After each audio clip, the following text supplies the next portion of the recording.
நீலவானிலே செந்நிறப்பிழம்பு. அந்த வட்ட ஒளியின் பெயர் சூரியன். சுட்டரிக்கும் செஞ்சுடர் அது. அதுதான் நீ என் நெற்றியிலே இட்ட இந்த வட்டமான ரத்தம் நிறை போட்டு. பரமனுக்கு முக்கண். அது தேவையல்ல வீரனுக்கு. இந்த வெற்றி விடு ஒன்று போதும். வாழையோட்ட அவர்கள் மீது வேலை பாய்ச்ச. அதனால் விளைவதென்னவென்று கேள்.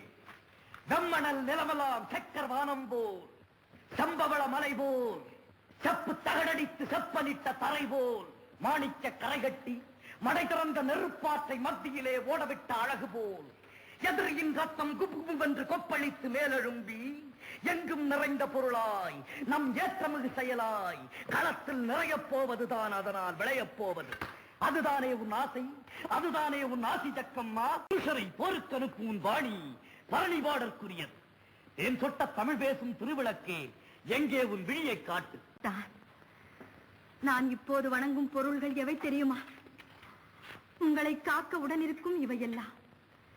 கையிலே கேடயம், உன் முகத்திலே கன்னம், உடல் காக்கும் கவசம், அது உன்னோடு இருக்கும் கற்பு, நமது படைகளை பரவசப்படுத்த பேரொலி கிளப்பும் தங்கள் சிம்மக்குரல், உன்னுடைய மெல்லிய இசைக்கு தனிமதிப்பை தந்து கொண்டிருக்கும் என்னுடைய பேருரச்சல், உங்கள் உயிர், அது உன் கழுத்தை அலங்கரிக்கும் தாலி.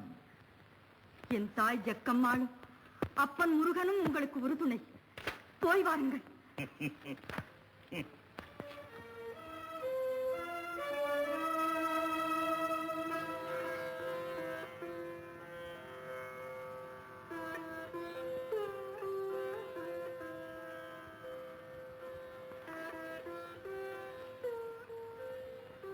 ஏன் அத்தான் இப்படி பார்க்கிறீர்கள்?